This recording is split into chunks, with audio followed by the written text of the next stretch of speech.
Today, we're going to teach you how to set up and run your very own worm bin so you can make this amazing natural fertilizer for your garden. Vermicompost is created when you take compost worms like these red wigglers in here that will eat your food scraps and shredded cardboard boxes, paper, or leaves. And this can be done in small containers like these from this toy organizer, or a Rubbermaid tote like this one right here. Now, this is a 3-gallon tote, pretty small, but we are actually going to start this worm bin with somewhere around 1,000 worms in this worm bin. So let's go ahead and get started. Now, this worm bin has been in use for about 2.5 years, and I've actually run it 5 times. So this is going to be its 6th iteration. And you can see right here, I've drilled some holes in here, and then I've put some mesh on top and just regular duct tape. I've done that on the sides, and then additionally, I did that on the lid. Now, you don't have to have a lid for a worm bin. The worms will actually reside down in there if you do everything right. So once you have your worm bin, the next thing you want to do is you want to prepare the bedding. Now, what I like to use is shredded cardboard because I've got easy access to cardboard, but you can use paper or leaves. Now, the thing with paper is it can get matted down, so just be very careful. Maybe even mix it with cardboard, and you're going to go ahead and wet it down. I have a rain barrel outside, so I just use rainwater. You can use tap water if you want to. And when you squeeze it, you should maybe get a couple of drips like that. So you want it just to be damp. So now we're going to go ahead and fill our container up, and I'm only going to do it maybe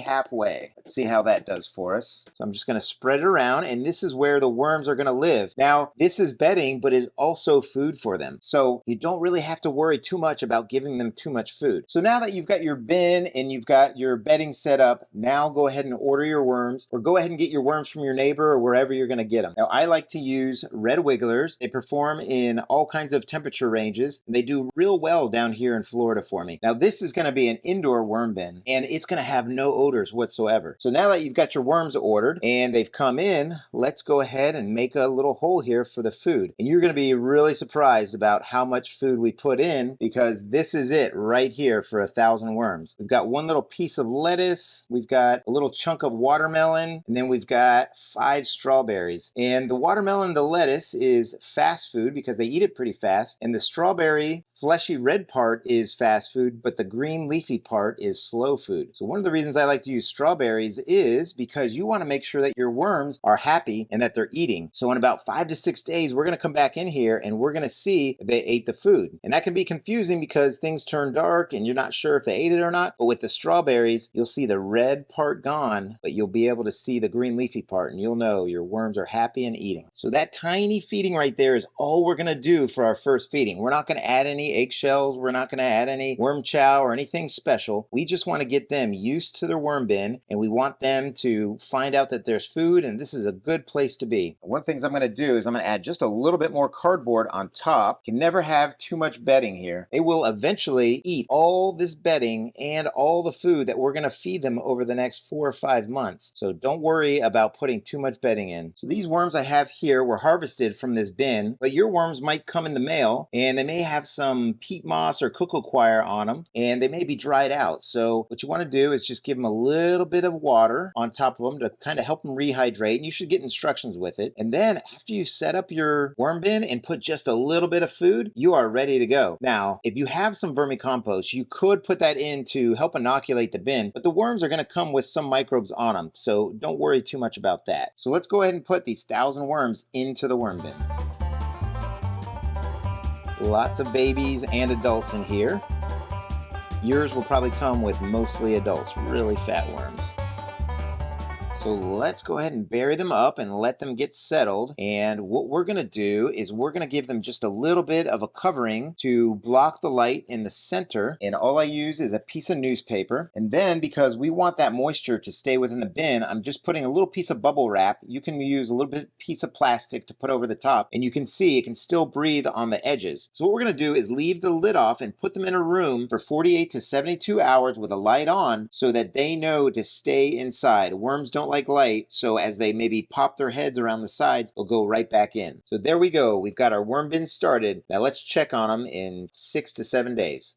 Here we are 7 days later, and after that small feeding, we're gonna check on them and we're gonna show you what a normal feeding looks like. And I just wanna show you something real quick. This is the plastic bubble wrap we had over the top of it, and there's a lot of condensation underneath it. What that condensation does is it drips back on this newspaper right here, and that helps to keep everything moist inside the bin. What you don't wanna have happen is have bedding that is too moist and then it dries out like we see here on the edges. So that newspaper and the plastic kind of help to keep the damp cardboard remaining damp. So let's go inside and see how they did with that feeding that we gave them. And I don't expect to see much of any of it here. In fact, we might only see the strawberry leaves that were on the top. We are getting to see lots of great red wigglers in here, and they are certainly enjoying the center where it's really moist. Just gonna go underneath and see if I can pull anything out. So I'm not seeing anything but right here. Look at that. That is the strawberry leaf, and all the fleshy red part is out, and they are still going to attack and eat this long-term leafy part of the strawberry. So let's keep looking over here, see if there's any of that lettuce, and I don't see any of it. That is fantastic. So the worms are certainly doing their job and they're eating, and we didn't give them too much food. It doesn't smell like it's fermenting or rotting away because we want the worms to eat the food as it is getting older and starting to turn to the point where the microbes are really attacking it. So let's go ahead and dig around and see how the moisture is throughout this bin, and I expect it to be really damp in the center and then maybe a little dry on the edge. So what we're going to do is add even more damp bedding. Now, worm bins at the very beginning tend to lose their moisture. There's not too many castings in here, and just the air conditioner can kind of take out the humidity within a bin. So it's important to add damp bedding and kind of put those covers on it. It doesn't matter if you have a lid or not. You really do want to put that plastic on top for a new bin. And if you do have a lid, make sure it has some holes in there so they can breathe. So I am really liking how this bin is performing and how the worms are doing. Check that out. Really happy worms there. So let's go ahead and set up for our next feeding. And this feeding is going to be a normal feeding. What you're going to see me do is feed exactly how I will for the next 5 or so months. So let's get started. So first we're going to go in with some new damp bedding. And because I felt like the sides didn't have enough, I'm going to put a lot in.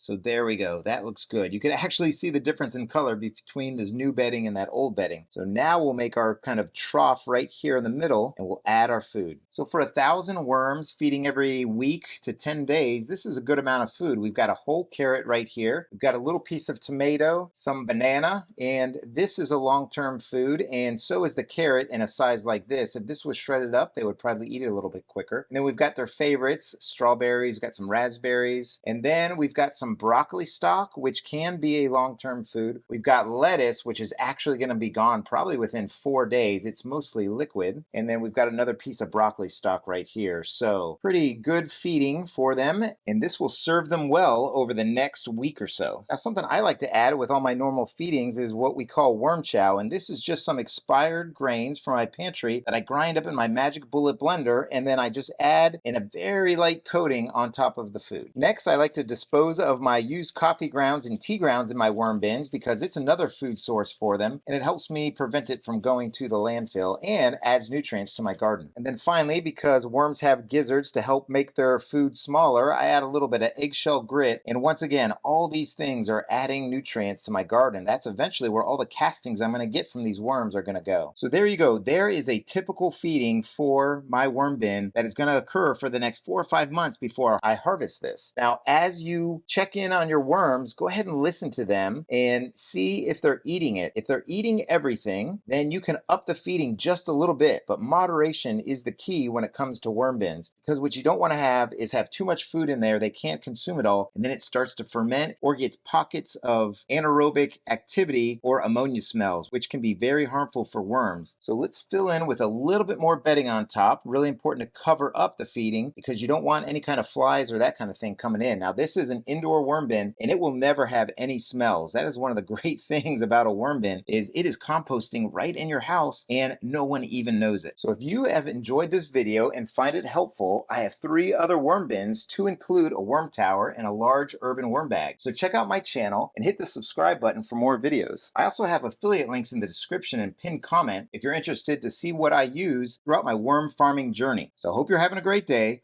I hope your worm bins are doing well. So happy vermicomposting, everybody. Take care now.